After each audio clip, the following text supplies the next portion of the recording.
2020 is over. Finally.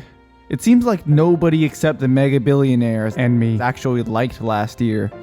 Them because they all got even richer than they already were, and me because I got to watch a lot of conservatives alternate between getting ass fucked and pretending COVID and the election results aren't a thing. Still, with January 20th around the corner and the vaccine on the way, it seems like we finally got a ray of sunshine. Here's everything that can go wrong, that we know of so far.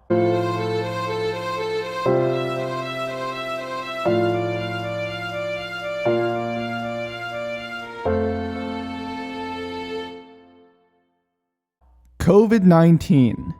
So Dr. Fauci says vaccines should be widely available to the public by April 2021, with a fall 2021 date for opening up. With President-elect Joe Biden definitely taking over the reins, you can expect minimal bullshit and fuck-ups along the way. Fauci, for one, says that 75 to 85% of the country needs to be vaccinated for herd immunity to work. But when asked whether they would be taking the vaccine when it becomes available, Americans have provided mixed results in their answer. Republicans, who are usually well known for their facts and logic, seem especially resistant to the idea of taking the vaccine. So depending on what happens, we can expect a herd immunity time of anywhere from 11 months if 60% of people take it to 2 years if only 40% take it. But if there's anything we should have learned throughout history, both old and recent, is that humans have a virtually limitless capacity for mass incompetence. There's also the possibility of a coronavirus mutation. A new strain of COVID which is 50% more infectious has arrived to America from the UK. And though it doesn't seem resistant to our new vaccines, a higher infection rate means a higher mutation rate, making it all the more likely something even worse will happen later on. We're also in the midst of a post-holiday COVID surge to start off the year well. Elections. Though it's pretty much in the bag at this point that Joe Biden will become president of the United States, January 20th will by no means be a good day. The storyline is currently that Trump will announce his 2024 bid at the same time as the inauguration, as if he never learned a lesson about his inauguration day crowd sizes. Probably more important are the Georgia elections on inauguration day. Current polls show both Ossoff and Warnock a flaccid dick's length ahead of Loeffler and Perdue, which traditionally means the Democrats will get crushed on election day. But the difference this time around is that Ossoff and Warnock are actually competent campaigners who focus on the issues, though the former's populism is more pragmatic than honest. Do you support the Green New Deal? No. Do you support Medicare for all? No. Do you support defunding the police? No. Do you support abolishing ICE? No. Still, even if we were to lose an election or two, Majority Leader Mitch McConnell's chokehold on the Senate should be significantly weakened if Kamala Harris decides to actually do her job as president of the Senate instead of whatever the vice president does these days. The other rumor is Trump will start his own Trump TV network or buy out Newsmax or something like that. And as much as I like the sound of destroying mainstream media, replacing it with disinformation sources like Newsmax and OAN is honestly more damaging to America than even a 2024 run, where at least we can expect Trump to lose.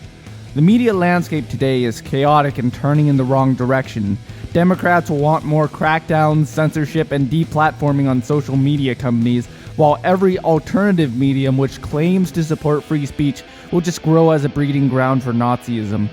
Expect life to get even harder for online creators, especially leftists like me who have neither the favor of the establishment nor the money of the far right. Right now, some people are saying the Republican Party looks to be on the brink of a civil war between the respectable establishment neocons and the energetic Trumpian upstarts, but I think this is excessive hopium. Republicans are too sycophantic in their dogma to let a symbolic difference divide them for long, and I expect the Trumpkins to beat the establishment Republicans rather quickly even if it comes to blows. Public policy. As for actual policy getting passed, it's probably the case that the first week of Biden's presidency will be his only good one. The rest of his time will probably be spent not passing executive orders and attempting to capitulate to Mitch McConnell while the tortoise pulls the chair out and farther right every time Biden agrees to settle for worse.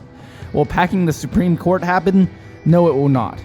Here's a small list of other things that won't get done in 2021. More COVID relief, police reform, a public health care option, a $15 minimum wage, tax hikes on the wealthy, gun control, statehood for Puerto Rico, almost everything.